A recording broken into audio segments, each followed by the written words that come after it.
got another one. I still got to put 2 skinnies in this car, some damn hell. And then this is what I've done. So, yeah, we are going to be loaded up. This is so stupid.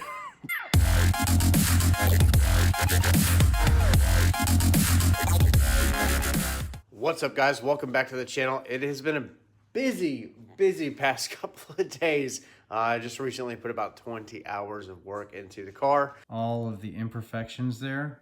See all the swirls and scratches. Now if we go to this side, it's pretty clean.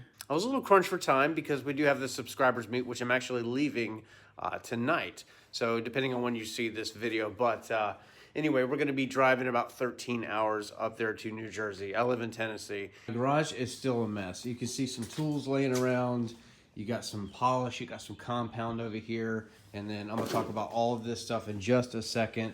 More pads, a bunch of stuff. It's everywhere. My garage is just, I don't know what happened. This is what really 20 hours of just neglect looks like. But, you know, it all paid off because here we go. Man, it looks so good.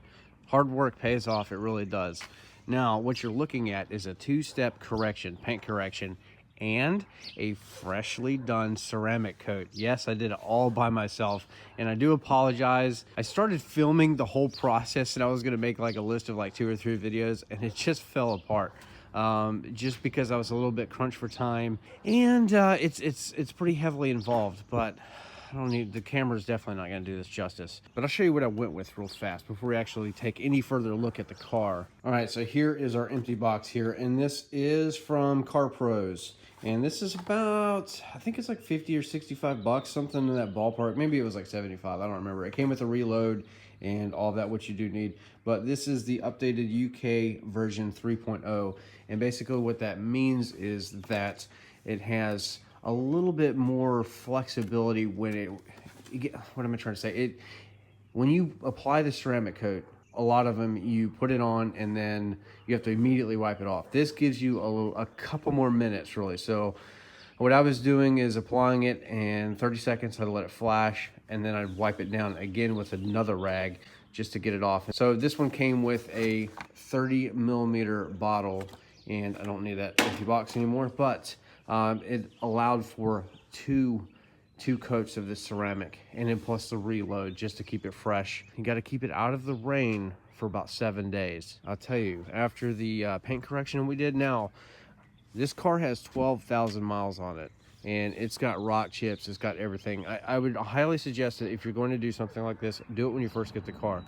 But you can kind of tell, look on the right there, it used to never do that before. So yes, it's got a fresh polish on it, and then plus the ceramic coat.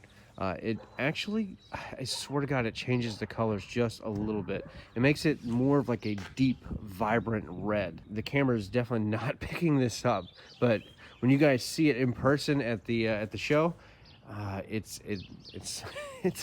speechless. You can see just the light just traveling with it. It looks great. It looks so good. See, I still got rags. The way that it reflects light, like that's in the shade. It's amazing. The gloss that's coming off of the car, it's crazy. Now the only bad thing is, like I was talking about, car's about 7 months old, right? And 12,000 miles, and I drive it hard. So when you do something like this, this is what you might get left with. Now what this is, these are all like micro scratches and stuff like that.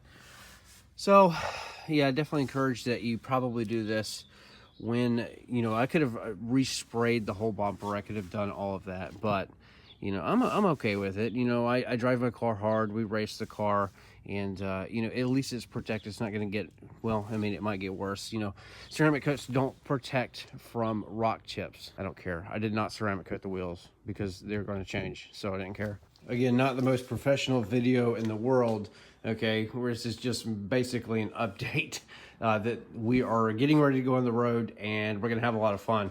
But anyway, this is what I chose to go with. Now, lots of DAs on the market, and some of them are cheap, some of them are very, very expensive. This is a Harbor Freight dual action polisher, Now, everything I've read online says that these are actually pretty good tools, right? All your speed settings, everything. It's very easy to use, very easy to control. The other thing that sucks about it, from what I've read, is the backing plate that comes with it sucks. So this is a Lake Country 5-inch backing plate, and then I've got, you know, a bunch of pads here from Chemical Guys, and ordered a bunch of those off Amazon. And of course, Amazon screwed up, and they only sent me one of the medium cut pads, and these are great. So they will last about half the car or so. So my suggestion is, if you can do something like this, get, you know, like maybe 2 or 3 of these. But I ran out halfway through, had to go to the store. The only thing I had was a Griot's orange cutting pad, and it's bigger, and yeah, it was a chore to work with. I don't like it. I did not like it as much as the Chemical Guys. But this is the reason why you need, another reason why you need more than one pad. Is like half of the car, that's what's going to happen. They're just going to fall apart. And that's only using about 5 to 7 pounds of pressure when you're doing compound. And I use Meguiar's Ultimate Compound and their Ultimate Polish. The biggest thing with the polish is, remember that a little goes a long way, and really work it into the paint. I use a 3-bucket method whenever I wash, but of course, you know, when you take your cars to the dealerships and stuff like that, you know, you tell them don't wash it and they never listen to you, right? But so that's what's happened. The car was actually really swirled up bad, and you can never really see it on camera, but in person, you know, people just look at it and be like, oh wow, you know, it's a little bit nastier than it looks on camera, but now it looks beautiful. You know, take your time. There's lots of tutorials online, and I fully intend on making a couple of tutorials on how to do all of this, but crunch for time and just the tedious work. I mean, we're talking about 15 plus hours. I basically lived in my garage all day and didn't sleep. So, but the car is ready. And then clay bar. The big thing about clay barring is, how often should you clay bar a car? Only when it needs it.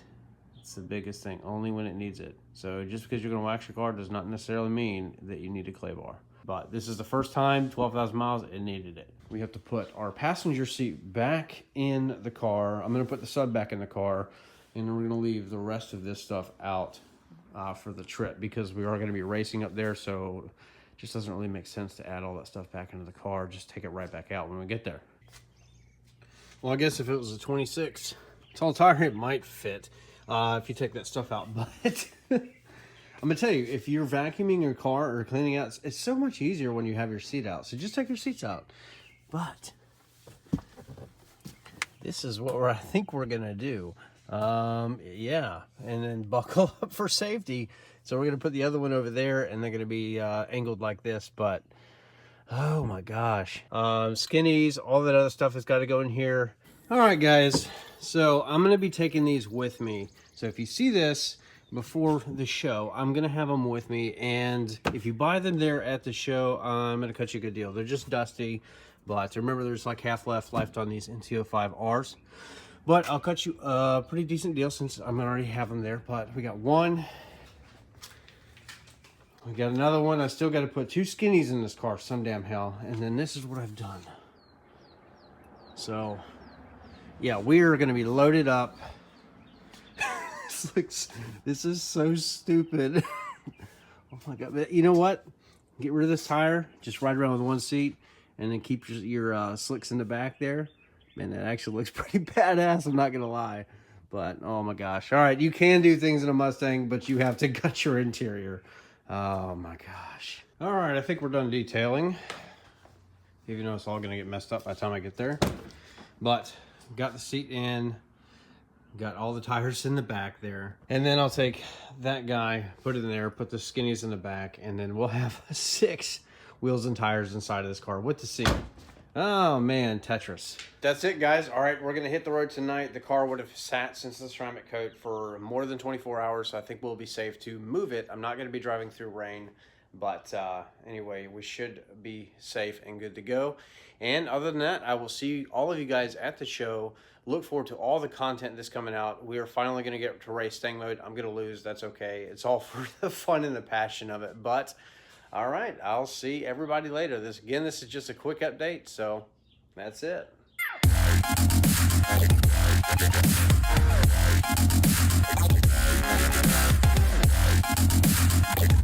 Thank you.